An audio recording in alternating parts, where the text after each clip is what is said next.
Oi, turma, boa noite. Estamos chegando para mais uma live Papo com Tilé, o programa que foi sucesso no rádio, agora em live, através do Instagram, @Antônio Tilemon. Aliás, já se aproxima do nosso primeiro ano em lives. Estamos na live hoje 166, né? As lives não são diárias, são de acordo com aquilo que a gente combina com os nossos convidados. E o Papo com Tilé sempre foi um programa assim franco, é bate-papo mesmo, não é entrevista propriamente dito, né? É bate-papo sobre os temas que nós escolhemos, assim como foi um ano na Rádio Tudo FM e mais 4 anos na Rádio Metrópole, né? Foram 5 anos, quase 800 programas nas duas emissoras. Hoje eu trago como convidado André Giovannini, que vai nos falar sobre hipismo. O hipismo da Bahia, como é que anda o hipismo da Bahia? Eu tenho tido uma preocupação muito grande, viu, André? E já na Rádio Metrópole, lá tudo não tinha feito isso, mas na Rádio Metrópole, meu filho Leonardo, que é produtor do programa, deu a ideia da gente fazer às sextas-feiras essas pautas especiais, focalizando diversos esportes, né? Diversos tipos de modalidade esportiva. Porque a gente tem uma preocupação muito grande, que a gente não vê mais espaço para a mídia. A mídia não dá mais espaço, a não ser para o futebol. E, na maioria das vezes, para a Bahia e Vitória, né? Nem o futebol de um modo geral, né? Os pequenos sofrem também com a falta de divulgação. Os médios a pequenos clubes, não vou ficar taxando ninguém de pequeno ou de grande, não, mas eu acho que deu para me entender o que é que eu quero dizer, né? Sem dúvida.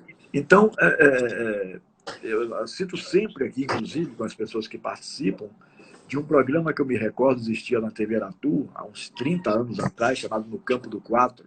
Acho que você não morava nem na Bahia ainda, você tem 13 anos aqui, me parece. Por volta de 15 para 16 anos. Uhum. Esse programa acho que já terminou uns 30 anos, salvo engano, de memória. Eliseu Godoy, um ex-jogador do Bahia, que tornou-se cronista esportivo, né? Militante de rádio, atuante, inclusive, e Rui Botelho, que é um dos maiores nomes da nossa imprensa da Bahia, né?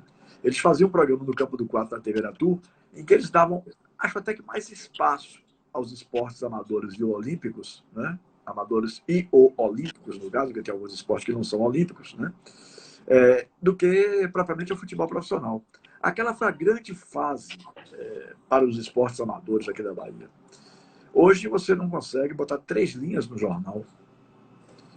Então, é uma situação realmente muito delicada. E como eu tenho essa preocupação, eu tenho procurado abrir espaço para todo mundo. Eu sei que talvez até num momento ruim, porque com a pandemia praticamente está todo mundo parado, né? Não tem muito o que se falar, mas a gente traz aqui porque a gente conta a história. A gente não fala só do momento atual, a gente conta a história, no caso hoje, a história do hipismo, né? Sim.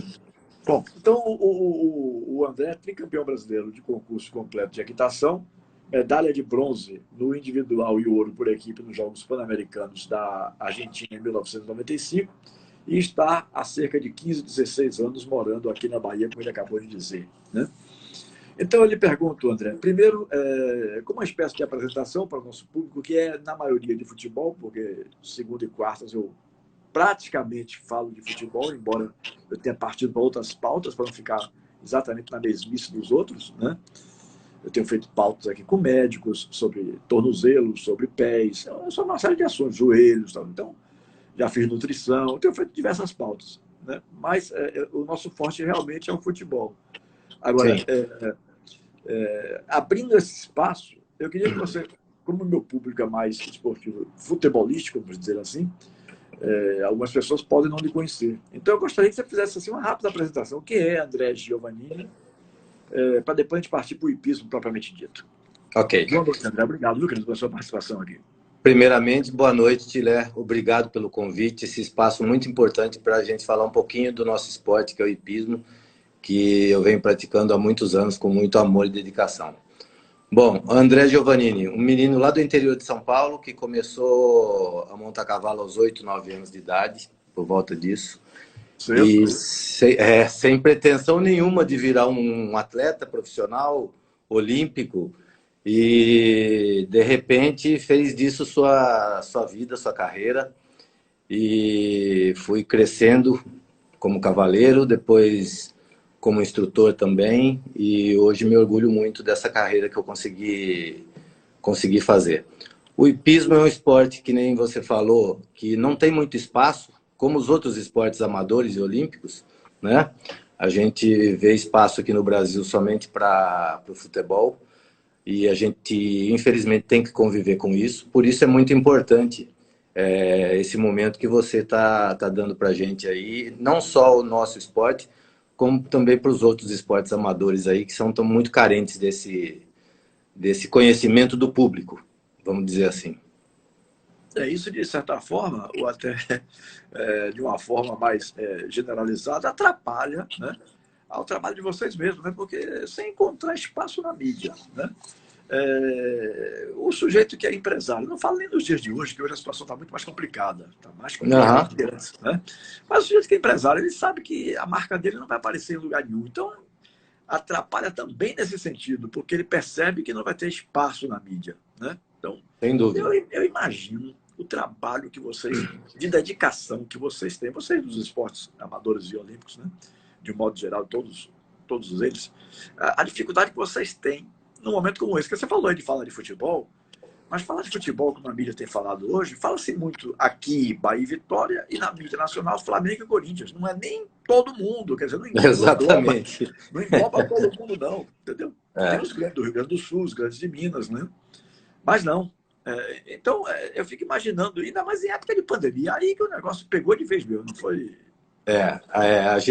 Eu sempre enfrentei muito problema com esse tipo de divulgação e eu quando praticava o esporte de alto rendimento, né, que foi a época que eu fui para Pan-Americano, Sul-Americano, Olimpíada, a gente necessita de muitos recursos para treinamento, a gente gasta muito tempo, não perde, mas gasta muito tempo com essa dedicação ao nosso cavalo, ao nosso dia a dia como cavaleiro, e acaba tendo que ter um apoio de fora. E como a gente não tem a mídia, não tem essa divulgação, esse apoio não vem. Uma coisa não vem com a outra, que nem você falou, né? Não tem espaço na mídia, o patrocinador não tem interesse. Então a gente tinha muita dificuldade e ainda enfrenta. E nessa época de pandemia, que as competições praticamente pararam, nós tivemos muito problema o ano passado, estamos enfrentando alguns problemas esse ano ainda.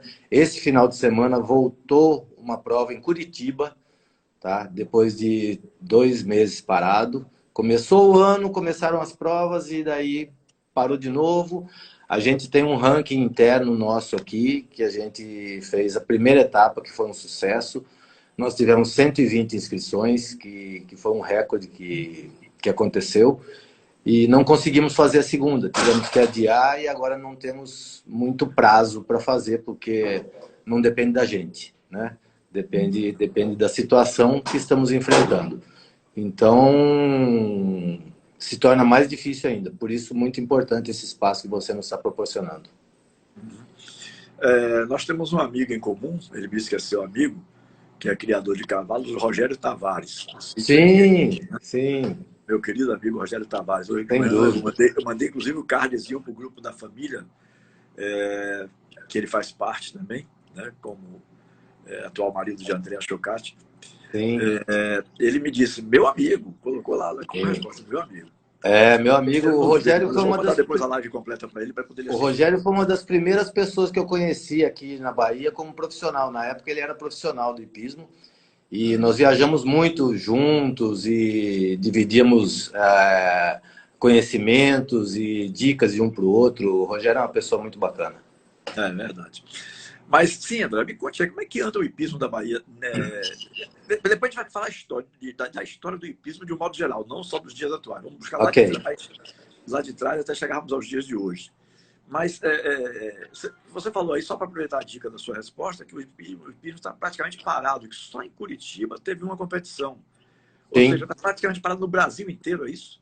Sim, no Brasil inteiro. No Brasil inteiro. Tem muita dificuldade para fazer as competições. Todas as competições são com vários protocolos. As pessoas têm tempo para ficar dentro da hípica. Pode entrar um número de pessoas X só por conta de cada cavalo. E todo mundo de máscara, todo mundo com exame negativo. Então, tentando fazer da melhor forma possível para poder acontecer o esporte, né? O esporte não pode parar como um todo. Então, todo esporte não pode parar. Então, tentando fazer com um protocolo muito grande muito bem elaborado, e assim as competições poderem ir voltando devagarzinho.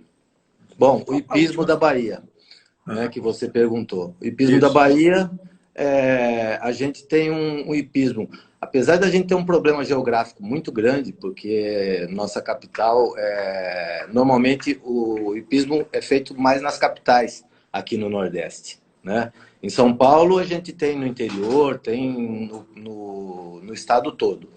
Porém, São Paulo é um caso à parte, do Brasil, né? São Paulo é a máquina que move em quase tudo, né? Exatamente, em quase tudo. Exatamente. Então a gente tem um problema geográfico muito grande. A nossa próxima capital aqui é Sergipe, né? Aracaju, que estamos a 200 e quase 300 quilômetros daqui. E nós temos um circuito norte e nordeste, que tem Bahia, Sergipe, Alagoas, Pernambuco, Paraíba, Rio Grande do Norte, Ceará, e às vezes o pessoal do Pará também vem participar do circuito norte e nordeste, que é uma coisa muito importante para a gente.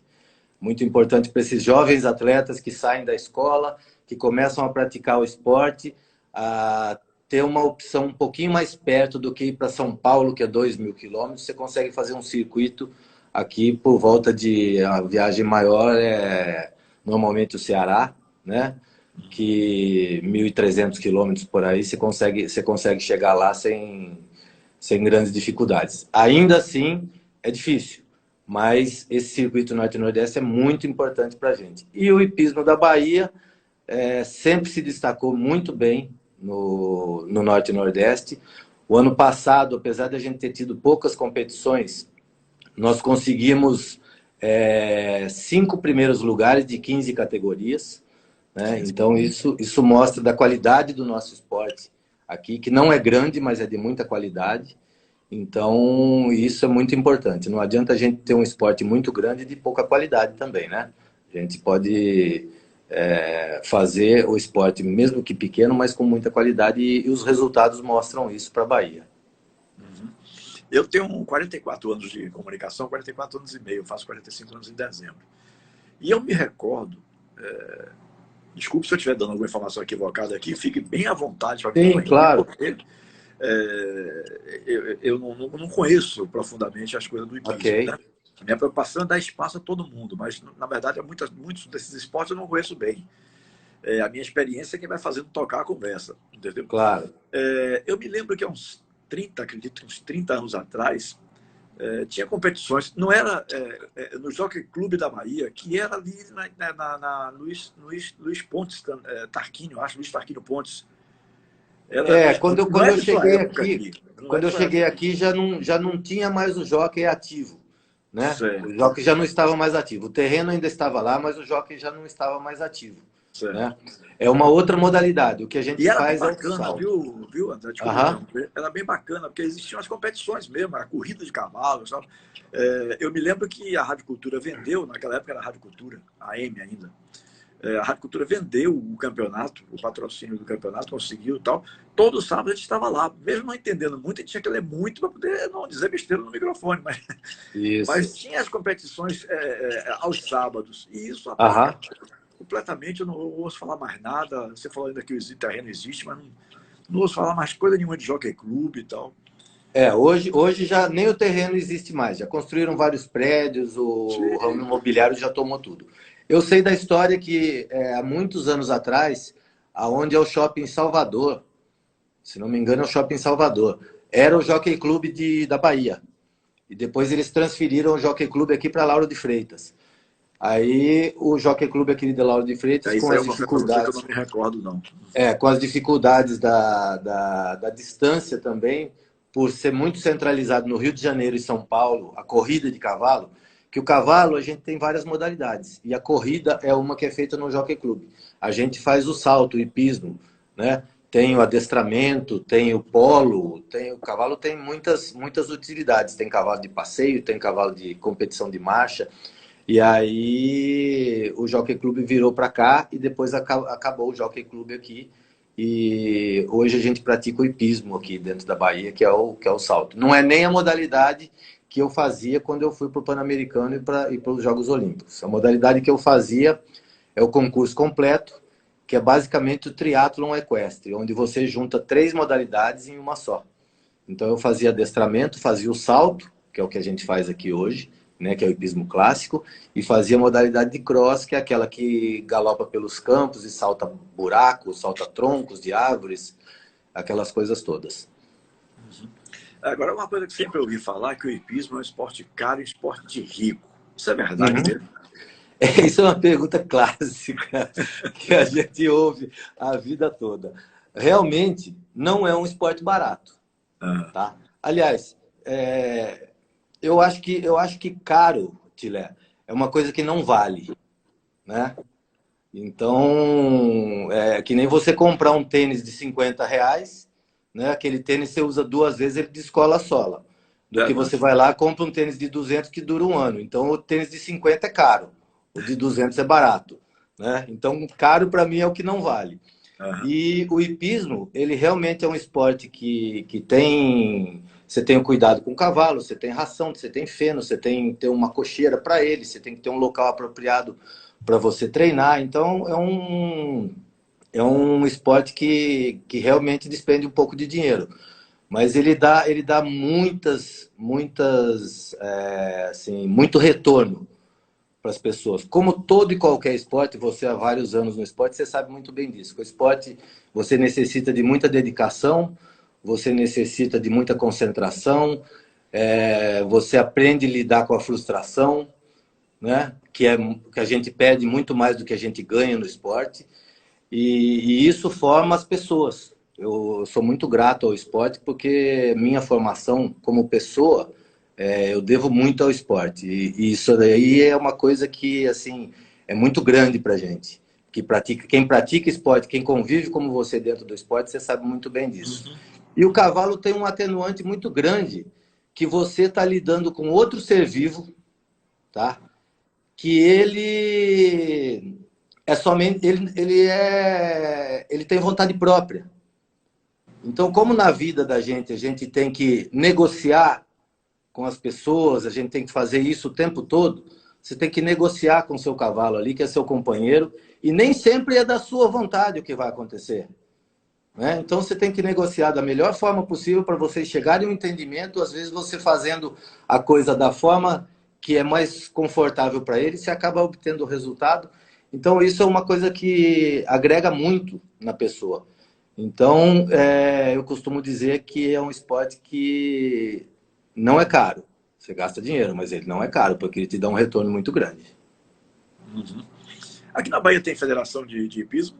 Sim, a gente tem a Federação Hípica da Bahia, que, como todos os estados, cada estado tem a sua federação, e a gente tem uma confederação, como os outros esportes, e daí tem a Federação Equestre Internacional, que é a FEI, que rege o nosso esporte, né? E abaixo da nossa federação vem os clubes, as entidades filiadas à federação, que é o que move essa máquina. E você está na presidência atualmente? Não, eu sou diretor técnico. Até o ano passado eu fui diretor técnico da federação. Fui diretor técnico do Circuito Norte e Nordeste também. E aí estou me dedicando mais ao meu negócio hoje, a Academia Baiana de Hipismo, que a gente vem fazendo um ranking bem interessante. Ficou um modelo muito interessante esse ano e está sendo muito bem aceito pelos praticantes. Normalmente, se não estivéssemos em pandemia, né, como é que seria um calendário de federação de hipismo? Vocês teriam muitas competições durante o ano inteiro? Teria já um calendário pré-estabelecido? Sim, normalmente a confederação... confederação... Assim, em cima da hora? Não, Como é que funciona isso? Normalmente a Confederação Brasileira de Hipismo, você tem, a sua federação tem até final de outubro, por aí, para pedir as provas nacionais. Fazer o pedido. Eu quero fazer uma prova nacional na Bahia. Que no Circuito Norte e Nordeste é feito de várias competições nacionais. Um Circuito Norte e Nordeste, porém todas as competições valem pontos para o Circuito Nacional. Aí a Confederação Brasileira de Hipismo, lançando seu calendário, as federações normalmente lançam seus calendários baseados no da confederação. Porque como a gente tem que viajar para fazer algumas competições, a gente tem que adequar o nosso calendário para que as datas não se conflitem com as provas nacionais. Por exemplo, a gente está para ir fazer uma competição agora no final de maio em Brasília e no começo de junho em São Paulo. Então a federação não ia poder marcar uma prova dessa porque ela sabe que a federação, os praticantes da Federação Hípica da Bahia vão participar de tais competições em tais lugares. Então começa com o calendário da Confederação, que sai por volta de novembro, dezembro. É para sair, né? Normalmente sai por volta dessa data. Depois o calendário das federações e aí a gente faz nossos calendários internos.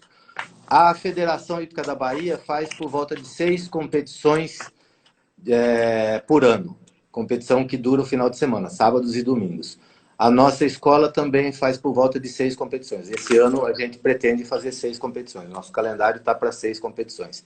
Então, só que dentro da Bahia você tem 12 competições anuais se você não quiser viajar. Entendeu? Uhum. Fora as competições que a gente procura fazer para fora, os campeonatos brasileiros, tem vários, tem seletivas para sul-americano, é uma coisa bem, bem completa. Uhum.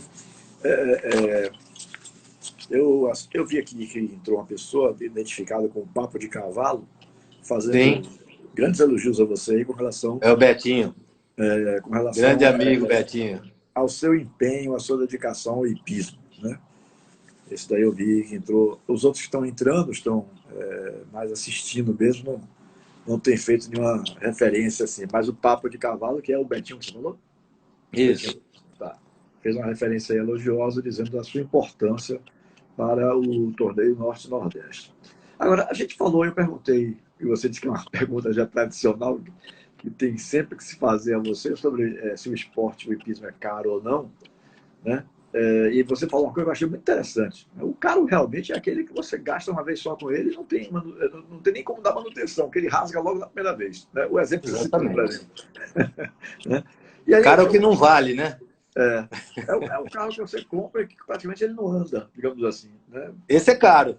Esse é caro. Exatamente. O outro é muito dinheiro, mas esse aquele é caro. que lhe dá retorno, você pode ter gasto mais, mas ele está lhe dando retorno. Então, é o que presta na realidade. Né? Exatamente. Aí, eu vou variar só um pouquinho. A pergunta é mais ou menos em cima disso aí. E para se manter um cavalo, isso é caro também? A realidade é exatamente isso. E tudo depende do nível que você pretende competir. Porque o cavalo, como uma pessoa, como qualquer atleta, você tem que fazer uma manutenção, você tem que fazer uma fisioterapia, você tem que ter um veterinário, você tem que ter uma comida de boa qualidade, você tem que ter um tratamento diário nele com um tratador que tenha experiência, que saiba os pontos fortes, os pontos fracos do seu cavalo, para mantê-lo em ordem. Então, quanto maior o nível que você vai competir, quanto mais elevado o nível, maior vai ficando sua despesa, né? Agora, se você quiser praticar o hipismo só por lazer, você pode entrar numa escola, que nem a escola da gente, que a gente fornece os cavalos, a gente tem toda a estrutura com instrutores, com tudo direitinho ali, para você somente chegar e participar. Que bacana. Me fale mais um pouquinho da academia, né, que você citou antes. Aí. Isso. A Academia Baiana de Hipismo fica aqui em Lauro de Freitas, no Ecos Clube do Cavalo. Uhum. A gente já está aqui desde 2009, né, funcionando. Você pode chegar sem cavalo, sem nunca ter montado, para poder fazer uma aula experimental, que é uma aula grátis. E a gente vai te receber com o maior prazer. E você pode começar a praticar e descobrir os grandes valores que esse esporte tem. Você falou aí que você começou mais ou menos aos 8 anos de idade, né? Isso. Lá atrás, no início da conversa. Isso. Existe assim uma idade, digamos, ideal para se começar a praticar? Ou isso não tem nenhuma importância? Pois é, na minha opinião, depende do que você busca dentro do esporte, né? Eu, como te falei, quando eu comecei, eu não tinha pretensão de fazer nada do que eu consegui fazer. Eu não tinha pretensão nem de fazer um sul-americano, eu consegui chegar numa Olimpíada, eu consegui chegar numa medalha pan-americana, que na época que eu consegui essa medalha pan-americana era algo inédito para o Brasil. Foi a primeira medalha individual que o concurso completo teve é a minha medalha de bronze. Nunca tinha tido um atleta brasileiro com uma medalha individual na minha modalidade. E se você quer fazer disso uma carreira, você normalmente tem que começar bem cedo, porque é um esporte que você tem muitas coisas para agregar ali na sua montada, no seu pensamento do dia a dia do cavalo, de como você trata, como eu te disse, é um outro ser que não é voluntário, né? É uma outra fala que é bem bacana que eu ouvi do Mark Todd, que é um grande cavaleiro neozelandês, que pratica o concurso completo também. Ele falou uma vez uma coisa muito interessante, que nos Jogos Olímpicos, o único atleta não voluntário é o cavalo. Então você tem que ter muita atenção, né? Todos somos voluntários, o cavalo não é voluntário. Então você tem que ter muito conhecimento do cavalo, você tem que ter muito conhecimento do seu potencial, do potencial dele, respeitar muito o seu animal, e isso você só consegue ao longo dos anos. Então, para você praticar o esporte, para seguir numa carreira de alto rendimento, eu acho que normalmente tem que se começar jovem. Mas se você quer fazer o esporte como lazer, ao invés de você ir para uma terapia, você vem montar cavalo, que aquilo ali é uma coisa que tira a gente do mundo. Porque eu tenho que concentrar no meu cavalo, tenho que concentrar na minha montaria, tenho que fazer o que eu tenho que fazer, o meu esporte, desenvolver meu cavalo. Então, a gente começa a entrar naquele mundo ali e você se desliga de tudo. E serve como uma terapia. Tem muita gente que vem aqui, médicos, advogados, que vem montar com a gente para fazer isso realmente por esporte, né? Como terapia. Então, você não tem muita idade para começar. Tudo depende do seu objetivo.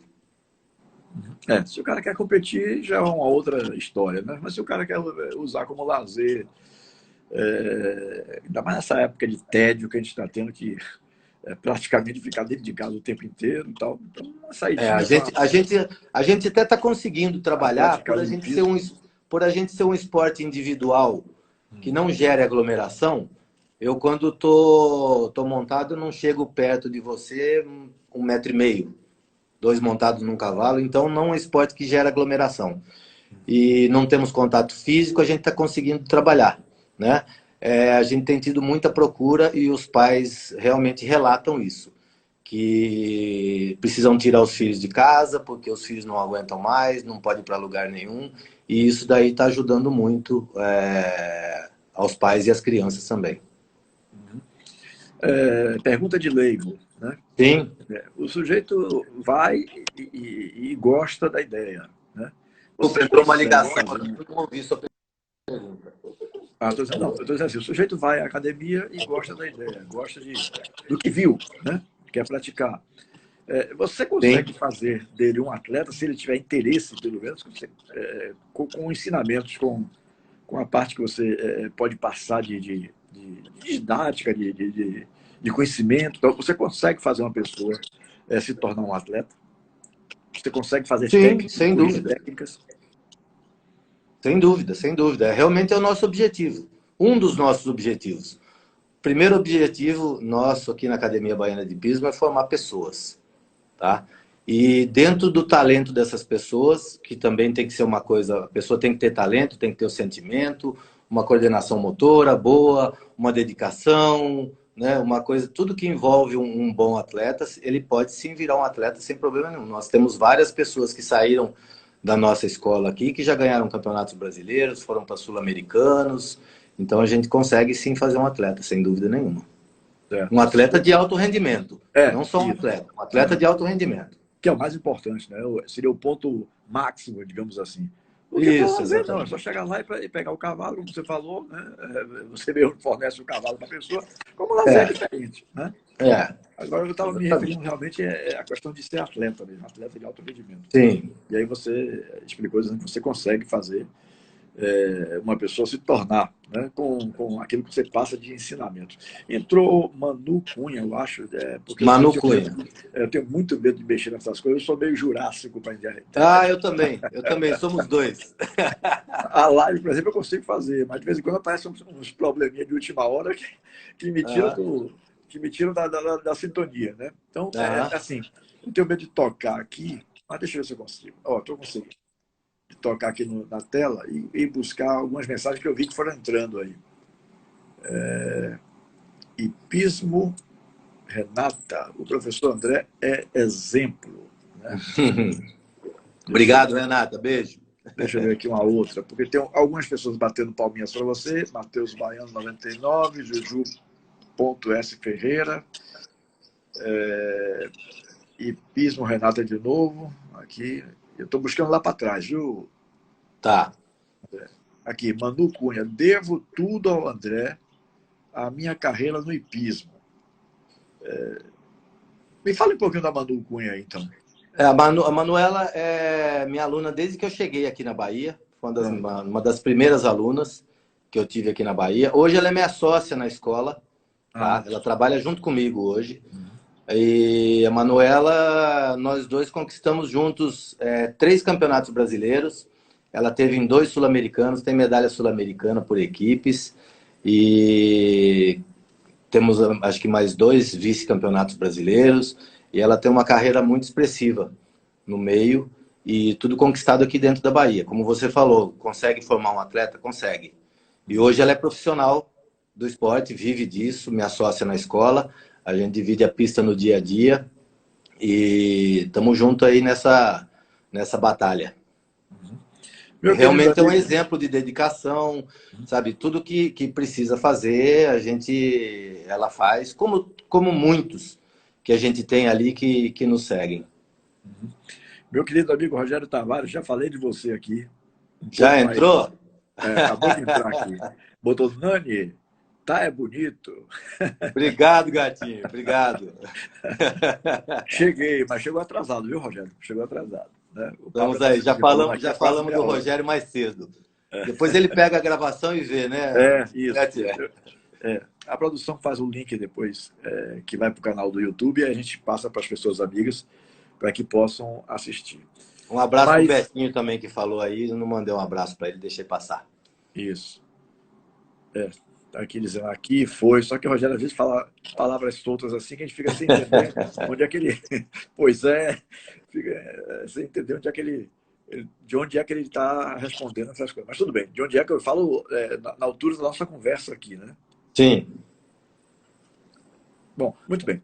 Vamos voltar. E aí, para o atleta de alto rendimento, o André, como é que é feita, como é que funciona a escolha do cavalo para um atleta de alto rendimento? Por exemplo, tem a questão da raça, tem que ser uma determinada raça. Como é que isso é tratado? Sim. Depende muito da modalidade que você pratica, né? Hum. Cada modalidade tem um perfil de cavalo. A modalidade que a gente estava falando mais cedo um pouquinho, que é a modalidade de corrida, tem um perfil de cavalo, uma raça de cavalo, né? Adestramento tem uma raça de cavalo, concurso completo. Então, você procura um perfil do cavalo. Você quer um cavalo mais rápido, você quer um cavalo mais leve, um cavalo mais forte. E aí, no que a gente pratica hoje, né, que é o salto, o hipismo clássico, a gente tem o brasileiro de hipismo, que é uma raça que foi criada aqui com uma mistura de várias raças, e se formou o cavalo brasileiro, que é um cavalo que vem sendo bem reconhecido, inclusive fora do Brasil já. A raça, se não me engano, tem por volta de 40 anos, né, o Studbook, e já vem se destacando. Aqui no Brasil é muito utilizada, muita gente utiliza, e lá fora já está sendo utilizado também, que é uma criação muito elaborada, uma criação bem, bem interessante. Para você escolher, você precisa ter um feeling muito grande, né? Um sentimento de cavalo, aquilo que eu falei para você, você tem que ter bastante conhecimento, bastante tempo de cavalo, para você olhar para um cavalo e falar assim, pô, eu gostei do tipo dele, ele é elástico, ele tem força, ele tem um bom caráter. Você tem que analisar todas essas coisas no cavalo. Ele é um cavalo que tem uma montabilidade, que a gente costuma falar na nossa língua, fácil, ele se deixa manejar facilmente, né? Então, é um cavalo que precisa ter todas essas qualidades. E você vai descobrindo, ao longo do dia a dia, também algumas qualidades no cavalo. e se realmente você escolheu certo. Você tem que contar um pouquinho com a sorte, né? E com muito sentimento, além do conhecimento vasto que você vai adquirindo ao longo do tempo para escolher um cavalo. Por isso que é sempre bom a pessoa que é jovem no esporte, que vai atrás de um cavalo para fazer qualquer modalidade que seja, ele levar um profissional que o acompanha no dia a dia, que tem mais experiência para poder falar, ó, o caminho é esse ou o caminho é aquele, e aí poder tomar a sua melhor decisão. Uhum. Fazendo uma comparação, assim, no futebol existe aquele período que o atleta começa a ter desgaste, né? A idade vai Sim. chegando, tá? O cara precisa parar, muitas vezes até em função de não ter aplicado bem o dinheiro, ele tem que tentar prolongar a carreira e aí começa a ficar com baixo rendimento ao invés de um alto rendimento, tal. O cavalo também, ele tem, digamos assim, um período para ele competir. Chega a um ponto que o cavalo não consegue mais competir como antes, como no início, por exemplo. Sim, sem dúvida nenhuma. Depende muito de como você usa o cavalo, né? Nelson Pessoa, que é o cavaleiro brasileiro de maior renome mundial, diz que o cavalo nasce com um número de saltos para executar durante sua vida. Cada salto que você dá, você tem um salto a menos na vida do cavalo, Está né? desgastando o cavalo, no Está caso. desgastando o cavalo. O cavalo tem sua etapa de crescimento, de desenvolvimento físico, que tem que ser muito bem feita quando jovem, fazer uma doma muito correta, fazer uma parte muscular muito bem feitinha, fazer essa parte muscular, esse fortalecimento muscular corretamente, o desenvolvimento do seu dia a dia tem que ser muito bem elaborado para você construir um cavalo sólido, um cavalo forte, que você possa tê-lo para muitos anos. A maturidade do cavalo, as pessoas dizem que a partir dos 10 anos para frente você tem um cavalo maduro, né? 10 a 12 anos você tem um cavalo maduro. E normalmente nos Jogos Olímpicos os cavalos chegam com 14, 13, 15 anos, né? Cavalos já com uma rodagem boa. Os cavalos começam a ser trabalhados aos 4 anos de idade normalmente, 3 para 4 anos de idade. Os meus cavalos eu começo com 4. Eu costumo domar os meus cavalos com 4 anos. Depois da doma, que demora uns 3, 4 meses, eu solto eles de novo para ficar mais uns 6 meses parados, para depois a gente voltar com 5 anos a saltar, e aí você vai tendo um cavalo já um pouquinho mais forte, com um pouquinho mais de resistência, esperando que eles durem, dependendo de como a gente usar, ou quem comprá-los usar, até 16, 17, 18 anos. E o auge dele na modalidade, né, é por volta de 12, 13, 14 anos. Depois ele chega uma certa idade que ele começa a perder um pouquinho de rendimento, de musculatura, tal. Como a gente, ser humano também, começa a acontecer isso, né? Como os atletas de futebol, que é mais fácil da gente comparar, porque a gente tem muito mais fácil aqui.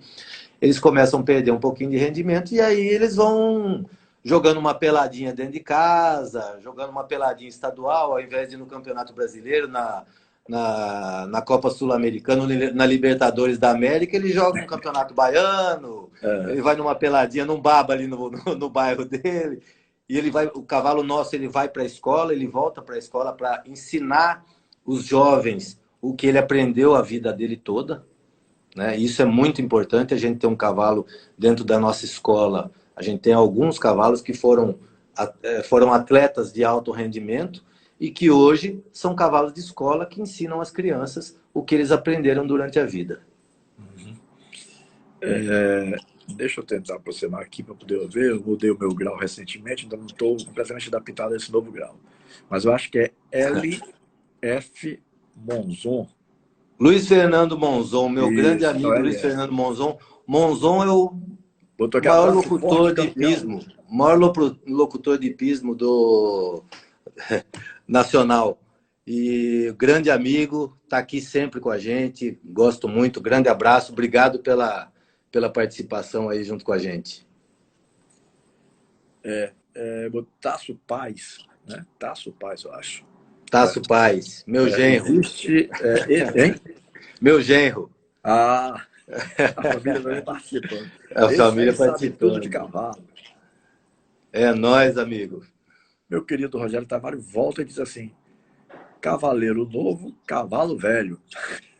É o que eu estava falando. O cavalo vai ensinar com a sua experiência os cavaleiros jovens, né? Fernando FM, FNDBA, eu acho, alguma coisa assim.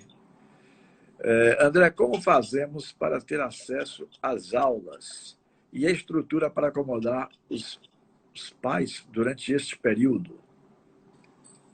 Na realidade, as aulas é só entrar em contato com a Academia Baiana de Hipismo ou entrar no @hipismo baiano e nos solicitar o contato, tá? A gente tem as aulas no Ecos Clube do Cavalo, aqui em Lauro de Freitas, Vilas do Atlântico, né? Mais precisamente.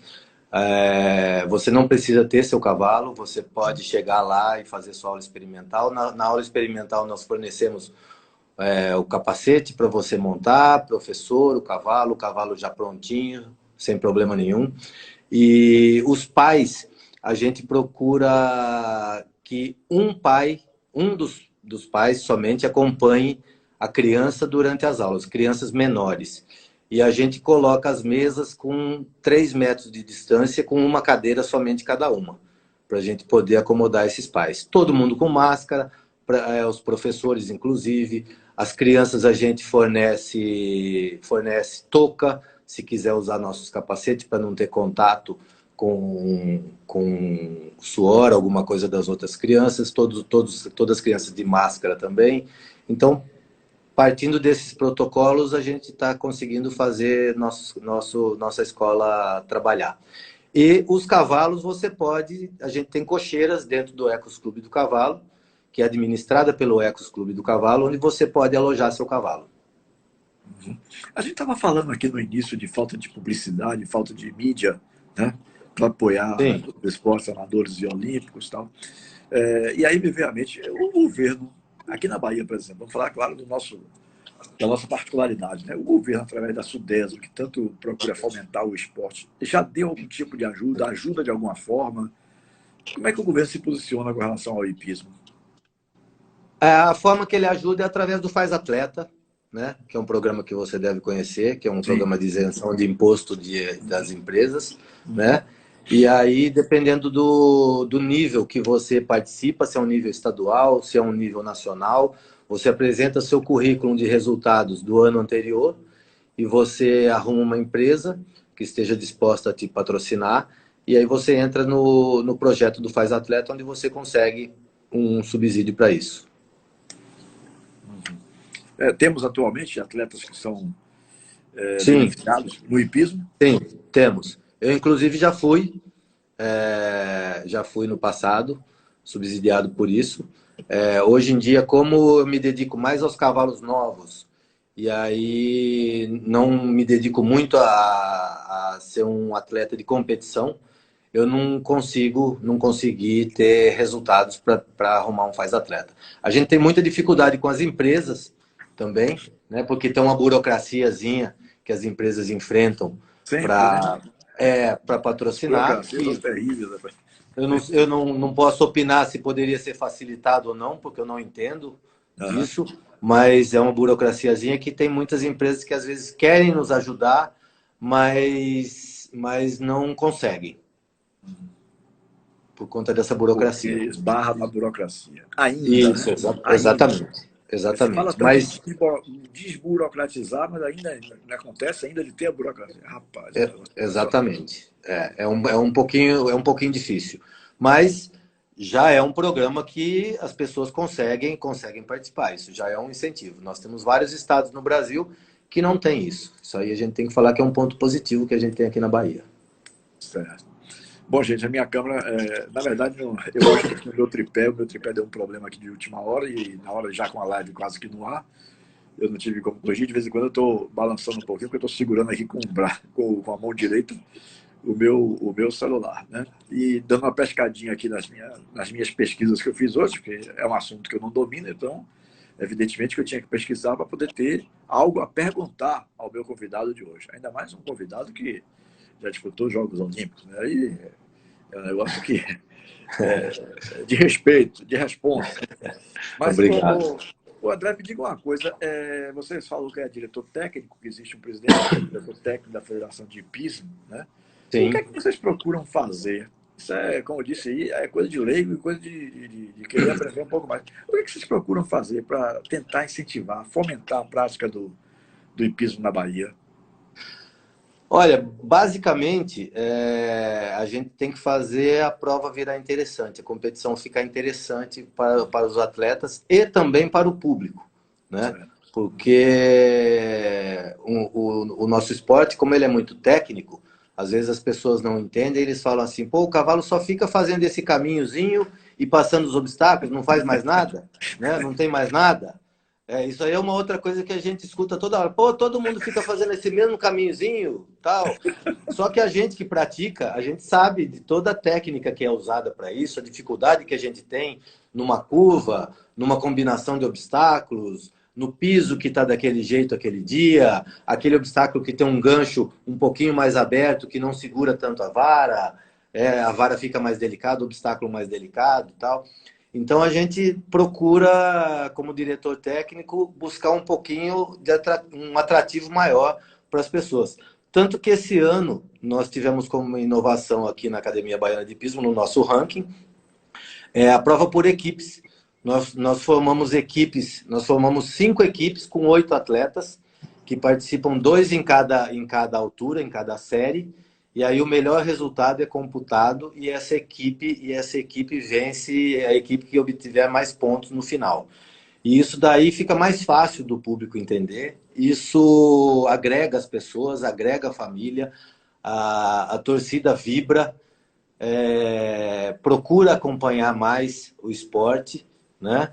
Então, isso daí foi um grande lance que nós, inclusive não fomos nós que lançamos, nós imitamos isso aí de uma pessoa que é o Doda, que faz muito bem essa competição por equipe. Nós somente adaptamos essa competição ao nosso dia a dia aqui para fazer isso acontecer. E vem dando muito resultado. Então, isso aí é uma coisa que foi bem interessante. Além do que, a gente faz algumas provas que são mais simples de o pessoal entender. O ano passado, na nossa final, nós fizemos uma prova de pontuação, onde você coloca os obstáculos aleatoriamente na pista. A pessoa pode fazer qualquer percurso que ele quiser, ele tem 60 segundos para fazer aquele percurso. Porém, cada obstáculo tem uma pontuação. Esse aqui vale 60, aquele vale 100, o outro vale 20, o outro vale 30, o outro vale 50 e tem o Coringa que vale 200. Então a pessoa faz aquele percurso e vai somando os pontos. Então fica fácil do público entender. E, aliás, eu falei no final do ano passado, mentira, no final do ano retrasado, porque o ano passado nós não tivemos nem o final do ano por conta da pandemia. É verdade, a pandemia já tinha iniciado em março. Exatamente. Então a gente procura sempre fazer isso, além do que o diretor técnico, né, essa parte técnica, procura fazer com que os programas, que são a parte que é onde você recebe antes da prova, você recebe um programação da prova. Programação da prova tem que dizer todas as alturas, quantas competições, quantas provas vão ter em cada dia, quais vão ser os horários, a localização, quem vai ser a pessoa responsável pelo júri, quem vai ser a pessoa responsável pela armação de percurso. Então, o diretor técnico ele é responsável por elaborar tudo isso e ele é responsável também por saber como vai estar rolando a competição e fiscalizar a competição para poder diminuir os erros e aí fazer a competição do mais alto nível possível. Aumentaram as manifestações aí, viu? Aqui na nossa live. Que bom. Várias pessoas se manifestando. Deixa eu ver se eu consigo puxar aqui mais algumas. Elaine.lisboa.5. Sim, Elaine. Eu acho que eles estavam estabelecendo algum tipo de conversa aí, que é uma agradecendo a outra tal. Alguma coisa que você falou, eles começaram digamos, a discutir no bom sentido, né? Eu vou tentar aqui também, tá? Consegui. Isso, exatamente. Elaine falando com a Alicia. Aham. A Alicia é uma mãe de uma atleta nossa e a Elaine trabalha com a gente ali. E a Alicia está recomendando o Ecos Clube do Cavalo para as pessoas participarem e a Elaine está agradecendo. Teve um outro aqui que botou que está super seguro frequentar a Academia Baiana de Pismo, né? A gente procura exatamente fazer isso, fazer de uma forma que as pessoas se sintam acolhidas, se sintam seguras para poder praticar o esporte e realmente tirar suas crianças de casa e tirar da frente do computador, que hoje é uma dificuldade muito grande. Quem tem criança sabe disso, né? E o esporte ajuda. Não só o hipismo, mas o esporte como um todo ajuda a fazer isso. O Monzon voltou aqui umas duas vezes, uma para Sim. dizer que está concordando com tudo que você está falando. Oh, E a obrigado. outra, Fico muito mais tranquilo, porque isso daí o a outra ele Monzon. botou assim, tempos difíceis, de fato. Tempos Tempos difíceis, difíceis, realmente. realmente. Monzon é uma lenda. Monzon Tilé é uma lenda do esporte. Uhum. Um grande conhecedor, filho de cavaleiro, instrutor, locutor. É uma pessoa que sabe tudo. Ele que faz os comentários na Sport TV, quando tem as transmissões. É uma lenda do esporte. Sabe tudo do Que negócio. bacana a gente ter, inclusive, uma pessoa desse nível, né, assistindo o nosso Eu sou muito do grato a ele hipismo. por estar. Ele é um grande amigo. Acho que deve ser Dedé Underline Correia, né? Dedé Correia, também. E diz aqui um exemplo de profissional e competência para o meio hípico. Falando sobre você. Obrigado, Dedé. O Dedé é o Stewart, lá de Brasília, que está sempre com a gente nas competições. O Stewart é uma pessoa que fica organizando a entrada dos conjuntos na pista, o aquecimento. Então é uma parte muito chata de fazer, né? Uma parte muito complicada de E fazer. E o importante para o Dedé processo, né? é muito importante para o processo. E o Dedé desenvolve muito bem isso daí. É um dos grandes stewards que o Brasil tem hoje. Acho que a Dininha, underline M, botou assim, entre aspas, o cavalo faz tudo sozinho, eles disseram, não entendi. Isso aí deve ser um comentário daquele que a pessoa que está assistindo fala assim: pô, vocês não fazem nada. Ah, o Monzon dizendo aqui que ele é juiz também. Isso aí, desculpa aí, Monzon. Monzon tem tanta coisa que a gente nem sabe. Ela botou, a cada ano que passa, a escola se renova. A escola, a academia está bem conceituada, viu? Muito Viu? obrigado. A Bem gente se conceituada dedica mesmo. muito para isso, porque a gente quer oferecer um trabalho de muita qualidade para o nosso público. Porque o esporte, como você disse, um esporte que não é um esporte barato, então você precisa ter o retorno. Voltamos àquilo que falamos no começo, né? Não é que é caro, né?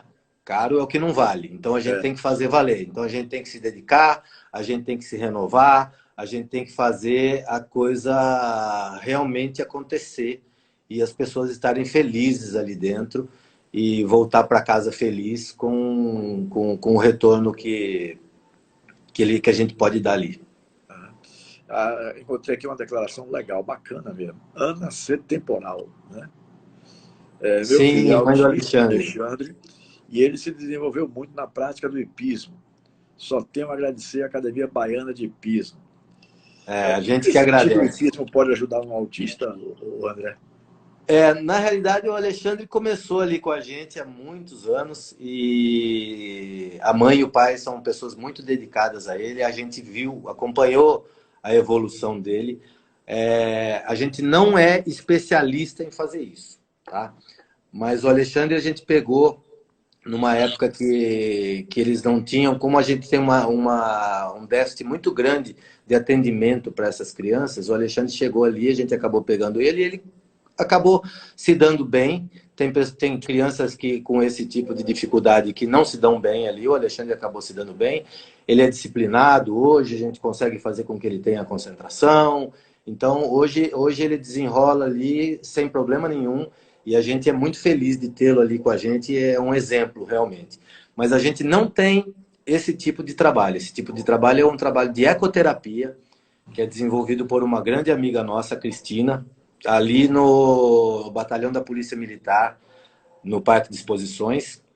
A gente está tentando, inclusive estamos com uma parceria formada já com ela, para montar a ecoterapia dentro da Academia Baiana de Hipismo, mas com essa pandemia não pode ter contato, a ecoterapia tem que ter 2, 3 profissionais junto da criança ou adulto, a pessoa que tenha esse tipo de dificuldade.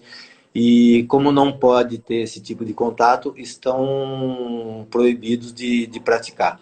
Mas assim que liberar, a Academia Baiana de Hipismo já está pronta para receber essas crianças com essas dificuldades e tentar ajudá-los um pouquinho mais. J. Violais, eu acho. Quando você vem dar uma clínica em BH, Belo Horizonte. João Otávio é um grande amigo de quando eu morei em Belo Horizonte e que eu não o vejo há um bom tempo já. E a gente está à disposição aí, João Otávio, a gente está à disposição para participar com vocês aí, a hora que vocês quiserem. Só dá uma ligadinha, estamos indo. O Monzon voltou aqui dizendo... José Otávio. Viu? O Monzon voltou dizendo que ele estava se referindo a juiz ao Dedé, que é um ótimo juiz. O Dedé, isso, exatamente. Sim, me diga uma coisa, e quais são os nomes em mais evidência hoje no hipismo na Bahia? Existe a expectativa de alguém participar dos Jogos Olímpicos, por exemplo? De Tóquio? Não, hoje não, de Tóquio não. De Tóquio não. Não. Os cavaleiros que estão buscando uma vaga para Tóquio, eles estão radicados na Europa, nos Estados Unidos, então já é um nível de Fórmula 1 que a gente não tem aqui na Bahia. E pouquíssimo no Brasil, pode-se dizer que a gente não tenha, nem no Brasil, um conjunto com essas qualidades para poder enfrentar os Jogos Olímpicos. Né? Já estão todos lá. A gente tem, daqui que a gente se orgulha muito, é um grande animal que hoje competiu inclusive na Holanda, que é a GB Celine, criação de um amigo nosso aqui, o Daniel Andrade, de uma família tradicional aqui da Bahia. Ela competiu na Holanda hoje com os melhores cavalos do mundo e fez uma participação muito importante lá. Foi criada aqui na Bahia, se desenvolveu como cavalo jovem aqui dentro do Ecos Clube do Cavalo e hoje está na Europa fazendo sucesso. Uhum. Bom, André, estamos chegando ao final da nossa live, né?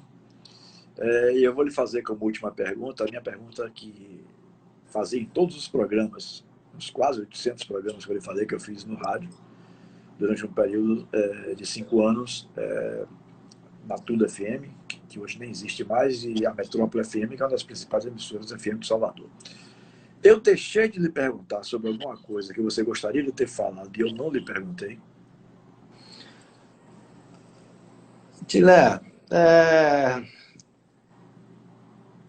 eu gostaria de falar o seguinte, que eu sou muito grato, eu já falei isso, vou falar de novo, sou muito grato ao que o esporte me proporcionou. Além da minha vida profissional, a disciplina, o respeito a um outro ser irracional, né, que você traz para a sua vida para depois tratar com as pessoas. E tive minhas realizações muito, muito grandes como atleta de alto rendimento. Hoje, com muita satisfação, procuro passar o máximo para os meus alunos esse conhecimento para que eles possam desenvolver o esporte de uma forma bem, bem gratificante e desejo que todo mundo tenha uma passagenzinha com um cavalo, nem que seja para montar, só para passear, porque é uma coisa muito gratificante, é uma coisa muito legal.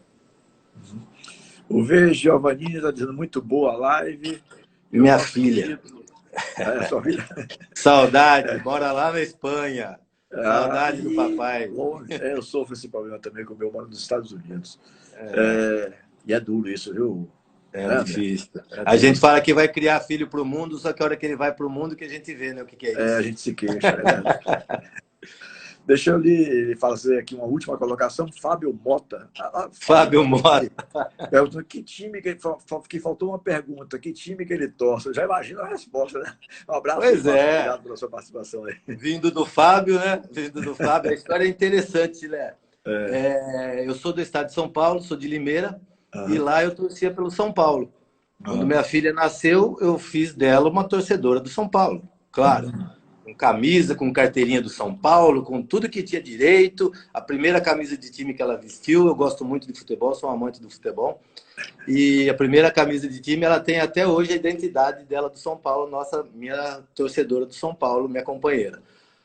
Eu morava em Belo Horizonte e aí eu recebi a proposta de vir para a Bahia. E aí falei para ela assim, Vitória, ela chama-se Vitória. Que time que Aí nós ia vamos torcer pela torcer? vitória mesmo. Que time que nós vamos torcer lá na Bahia? Aí ela falou assim, papai, que time que tem lá? Eu falei assim, eu conheço dois. Eu conheço dois times. Não são que nem o São Paulo. Eu falei para ela. Não são que nem o São Paulo. Mas são times que dá para a gente torcer. Aí ela falou assim, qual é? Eu falei assim, tem o Vitória e tem o Bahia. Ela falou assim, papai, nós vamos torcer pelo Vitória, né? E eu sou rubro-negro até hoje. Apesar de ser tricolor lá em São Paulo, eu sou rubro-negro aqui, compartilhando com o nosso amigo Fábio Mota, na alegria e na tristeza. André, muito obrigado, meu querido, pela sua participação aqui na nossa live. Foi um prazer enorme bater esse papo contigo. Me coloco aqui à sua disposição quando precisar noticiar alguma coisa, porque as competições brevemente deverão voltar, né? Estamos torcendo para que isso passe o mais rápido possível, né? Sem E dúvida. tenho certeza que o espaço aqui para os esportes amadores e olímpicos, né, estará sempre à disposição. Muito obrigado, meu querido, pela sua participação aqui. Agradecendo ao nosso querido produtor Silvio José Marques, que é o Sim. responsável pela produção do programa das sextas-feiras, né, que nos deu esse presente que foi a participação do André aqui comigo. Obrigado, querido. Um Foi abraço. muito importante, o contato do Silvio foi muito importante, ele já deixou muito bem claro como que tudo ia funcionar, foi muito legal. Eu gostaria mais uma vez de te agradecer pelo espaço. É excelente a gente poder ter oportunidade de falar do esporte na Bahia, um esporte diferente do futebol, como você falou no início, que a gente não tem essa oportunidade todo dia como o futebol, de expor o que está acontecendo. E convidar todos a virem nos visitar e compartilhar do esporte com a sua família também. Obrigado, Tilé. Graças a Deus, muitos elogios aí, muito bom, foi top, top, não sei o quê. Foi bacana, viu? Muito Foi muito obrigado a bacana. todos. Muito Valeu, querido. Um obrigado. grande abraço a você. Grande abraço, fiquem com Deus. Até já. O nosso querido Silvio José Marques deverá entrar em contato com você até, talvez, estourando aí domingo, segunda-feira, para lhe passar a live em 1 minuto, que Sim. é meu filho que é o produtor. Ele pega essa 1 hora de live e faz a live em 1 minuto. Pega alguma Ok. declaração aí que ele achou importante que você deu, então eu nem influencio nisso, que a produção é com ele. Então, ele vai escolher 1 minuto. E a gente coloca isso em Facebook e Instagram para poder, como se fosse uma espécie de chamada para o nosso canal do YouTube, onde fica a live completa. Né? Os 60 minutos Maravilha. ou um pouco mais do nosso papo, fica todo registrado. Só que no canal do YouTube, gente, não é Antônio Gilemon. Aqui no Instagram é @Antônio Gilemon, porque eu utilizo o meu Instagram. Né? Mas o canal do YouTube é Papo com Tilé. Aí você vai lá, que é o nome do programa, né? Maravilha. Já há mais de 5 anos. Mas, querido, um grande abraço. Boa noite para você, viu, André? Obrigado mais uma vez, grande abraço. Obrigado a todos aí. E vamos compartilhar os esportes, todos, não só o futebol. Aliás, só mais 30 segundinhos. Vamos lá. Não, porque você me fez lembrar de um fato que ocorreu na Rádio Metrópole. Você veja como o esporte amador, né? Eu digo sempre esporte amador e o olímpico, porque tem alguns que não são olímpicos, né? Sim. Algumas categorias não são olímpicas. Mas uma vez eu convidei um cidadão do golfe, acho que foi do golfe, ou do rugby, acho que foi rugby. O nome dele é Manuel, um português. Ele não é mais o presidente da federação. O Silvio, que fazia a produção dessas pautas de sextas-feiras, fez um contato com ele, marcou a entrevista e tal, para falar, mandou a foto, fizemos o card, como tivemos o seu card hoje anunciado nas nossas redes sociais e tal. Só que o cara ficou tão desconfiado que ele ligou à tarde para a Rádio Metrópole. Sim. E aí perguntou, vem cá, existe aí um programa chamado Papo com Tilé, Será que vão me dar a oportunidade de falar? Um amigo, me desculpa, é o sotaque português mesmo, era um português. Né? Ele hoje não está mais na presidência da federação, mas foi presidente durante alguns anos. Não, eu estou perguntando porque eu tenho tantos anos, e aí disse lá quantos anos ele já tinha como presidente da federação, e nunca fui convidado para uma entrevista. Ainda mais uma entrevista de 1 hora de relógio. Sim, O cara realmente. ficou tão empolgado, eu me lembrei desse fato agora que citar aqui agora. Realmente é difícil, por isso a gente tem que aproveitar mesmo. Aquilo que a gente estava falando desde o início, lá de trás, quando começou o papo, né? A Isso. falta de espaço que alguns esportes têm. Mas Exatamente. agora sim, boa noite, de fato, viu? Boa noite a todos, obrigado pela participação. Valeu, e pelo convite. Grande abraço.